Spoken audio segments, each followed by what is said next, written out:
नमस्कार। मैं संजीव कुमार। आज धर्म चक्र प्रवर्तन सूत्र, धम्म चक्र प्रवर्तन सूत्र सारनाथ में दिया गया भगवान बुद्ध का प्रथम उपदेश। इसके लेखक हैं बोधिसत्व बाबा साहेब डॉक्टर B.R. अम्बेडकर। इसके सार संक्षेप को प्रस्तुत करने का प्रयास कर रहा हूं। ज्ञान प्राप्ति के बाद अपने सिद्धांत का उपदेश देने का निर्णय करने के बाद बुद्ध ने अपने मन में प्रश्न किया, मैं सर्वप्रथम किसे धम्मोपदेश दूं? बुद्ध के प्रारंभिक शिक्षक आलार कालाम और उद्दक रामपुत्र का शरीरांत हो चुका था। बुद्ध को अपने उन 5 साथियों का ध्यान आया जो तपश्चर्या करते समय निरंजना नदी के तट पर उनके साथ थे और जो सिद्धार्थ गौतम द्वारा तपस्या और काया क्लेश का मार्ग त्याग देने पर क्रोधित होकर उन्हें छोड़कर चले गए थे। जब बुद्ध को पता चला कि वे वाराणसी सारनाथ के इसी पत्तन मृगदाव में रह रहे थे, बुद्ध उनको ही धम्मोपदेश देने चल पड़े। उन 5 ने जब बुद्ध को आते देखा तो उन्होंने आपस में तय किया कि वे बुद्ध का स्वागत नहीं करेंगे। लेकिन जब बुद्ध पहुंचे तो वे 5 परिव्राजक अपने निर्णय पर दृढ़ न रह सके। बुद्ध के व्यक्तित्व ने उन्हें इतना प्रभावित किया कि वे सभी अपने आसन से खड़े हो गए।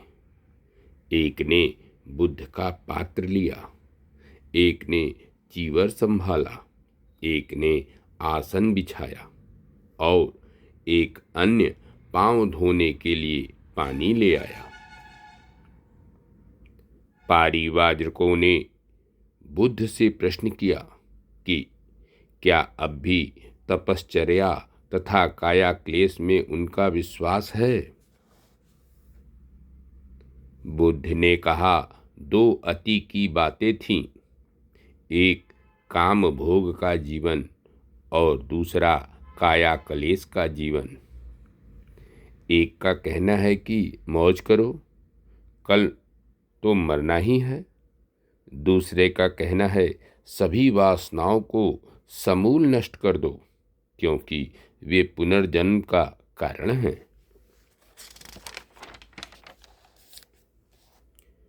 बुद्ध मध्यम मार्ग को मानने वाले थे, जो कि न तो काम भोग का मार्ग है और न काया क्लेश का मार्ग है।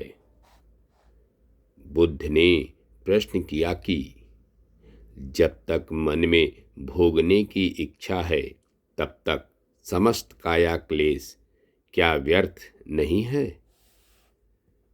काया क्लेश का शोक संतप्त जीवन गुजारने से आप काम तृष्णा से कैसे मुक्त हो सकते हैं? जब आप अपने आप पर विजय पा लेंगे तभी आप काम तृष्णा से मुक्त होंगे।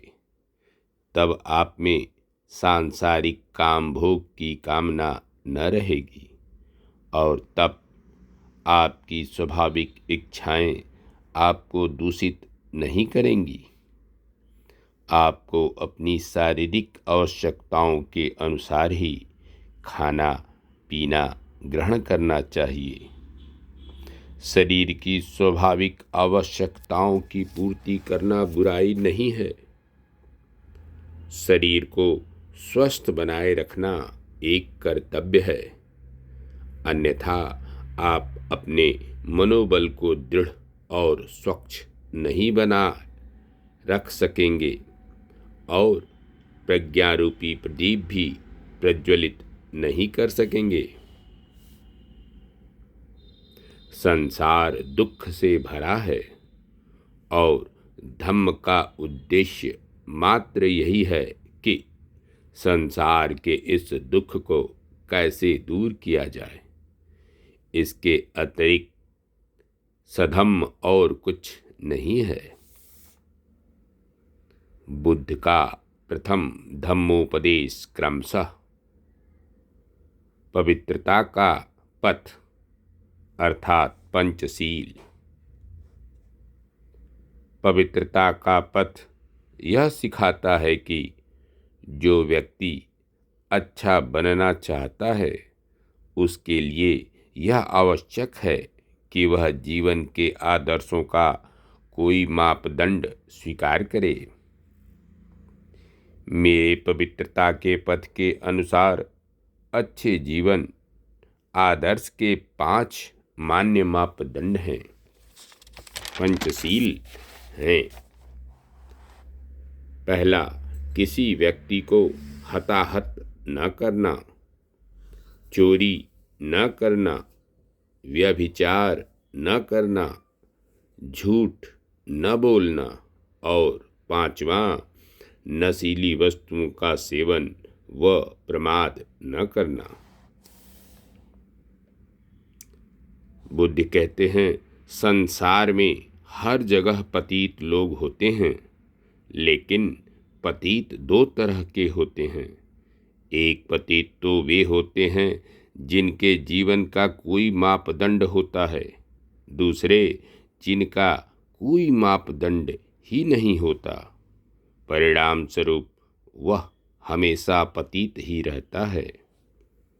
दूसरी ओर जिस पतित के जीवन का कोई मापदंड होता है वह अपनी पतितावस्था से ऊपर उठने का प्रयत्न करता है, क्योंकि वह जानता है कि वह गिरा हुआ है। आदमी का स्तर से नीचे गिर जाना इतनी बड़ी बात नहीं है जितना कि किसी स्तर का अभाव होना। अष्टांगिक मार्ग या सम्यक मार्ग। पहला, सम्यक दृष्टि। हे परिव्राजकों, तुम्हें इस बात का बोध होना चाहिए कि यह संसार एक कारागार है और आदमी इसमें बंदी है। यह कारागार अंधकार से भरा हुआ है। अंधकार गहरा है, यहाँ तक कि कैदी को यह तक दिखाई नहीं देता कि वह कैद है। वास्तव में बहुत अधिक लंबे समय तक इस अंधेरे में रहने के कारण आदमी न केवल अंधा हो गया है, बल्कि उसे इस बात में भी बहुत संदेह हो गया है कि प्रकाश नाम की ऐसी कोई अनोखी चीज भी है, कहीं अस्तित्व में हो सकती है। मन ही एक ऐसा साधन है जिसके माध्यम से आदमी को प्रकाश की प्राप्ति हो सकती है, लेकिन इस उद्देश्य के लिए इन कारावासियों का मन एक उपयुक्त साधन नहीं है।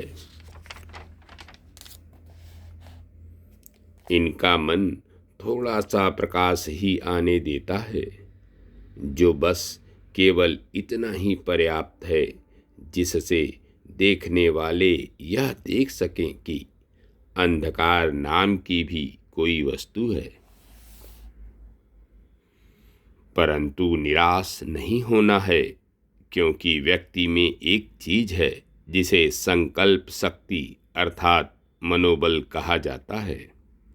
जब व्यक्ति के सम्मुख कोई उपयुक्त प्रयोजन का उदय हो जाता है तो मनोबल को जागृत और क्रियाशील किया जा सकता है। इस प्रकार यद्यपि व्यक्ति बंधन में है तो भी वह स्वतंत्र हो सकता है, क्योंकि हम जिस किसी भी दिशा में अपने मन को ले जाना चाहें, हमारे लिए उसे उस दिशा में ले जाना संभव है। यह मन ही है जो हमें जीवन रूपी कारागार का कैदी बनाता है, और यह मन ही है जो हमें ऐसा बनाए रखता है। लेकिन मन ने जो कुछ बनाया है उसे मन ही नष्ट कर सकता है। यदि इसने व्यक्ति को दास बनाया है तो ठीक दिशा दिखाने पर यह व्यक्ति को स्वतंत्र भी कर सकता है। यह है जो सम्यक दृष्टि कर सकती है। सम्यक दृष्टि के लिए स्वतंत्र मन और स्वतंत्र विचार आवश्यक होते हैं। दूसरा, सम्यक संकल्प। यह शिक्षा देता है कि ऐसे उद्देश्य, आकांक्षाएं तथा महत्वाकांक्षाएं उच्च स्तर की एवं सराहनीय हो और निम्न स्तर की एवं अयोग्य न हो। तीसरा, सम्यक वाणी हमें शिक्षा देता है कि व्यक्ति वही बोले जो सत्य है, असत्य न बोले, दूसरों की बुराई न करे, पर निंदा से दूर रहे, गाली गलौज वाली भाषा का प्रयोग न करे, सभी के साथ दया से भरी तथा विनम्र वाणी का व्यवहार करे। किसी व्यक्ति की व्यर्थ की मूर्खतापूर्ण बातों में नहीं पड़ना चाहिए, बल्कि उसकी वाणी बुद्धि संगत और सार्थक होनी चाहिए। चौथा, सम्यक कर्मांत सही व्यवहार की शिक्षा देता है। यह सिखाता है कि हमारे हर कार्य का आधार दूसरों की भावनाओं और अधिकारों का आदर होना चाहिए। पांचवा, सम्यक आजीव अर्थात बिना दूसरों को हानि पहुंचाए अथवा बिना किसी के साथ अन्याय किए अपनी जीविका कमाना। छठा, सम्यक व्यायाम अर्थात ठीक प्रयास अविद्या को नष्ट करने का प्रथम प्रयास है, जो उस द्वार तक पहुंचाकर उसे खोलता है जहां से उस दुखद कारागार से बाहर निकला जा सकता है। सातवां, सम्यक स्मृति। इसका अर्थ है मन की सतत जागरूकता, बुरी भावनाओं या विचारों के विरुद्ध चित्त द्वारा निगरानी करना सम्यक स्मृति का दूसरा नाम है। आठवां, सम्यक समाधि। अष्टांग मार्ग की बाधाएं हैं लोभ, द्वेष, आलस्य, विचिकित्सा तथा अनिश्चय। इन पर विजय पाने का माध्यम समाधि है, परंतु सम्यक समाधि इससे भिन्न है। समाधि तो चित्त की एकाग्रता मात्र है। इसमें संदेह नहीं कि यह ध्यान की अवस्था में ले जाता है, लेकिन ध्यान की ये अवस्था अस्थायी है। आवश्यकता है चित्त को स्थायी रूप से एकाग्र करने की। चित्त की ऐसी स्थायी एकाग्रता सम्यक समाधि द्वारा ही प्राप्त की जा सकती है। धन्यवाद। नमस्कार। शेष अगले अंक में। मैं संजीव कुमार।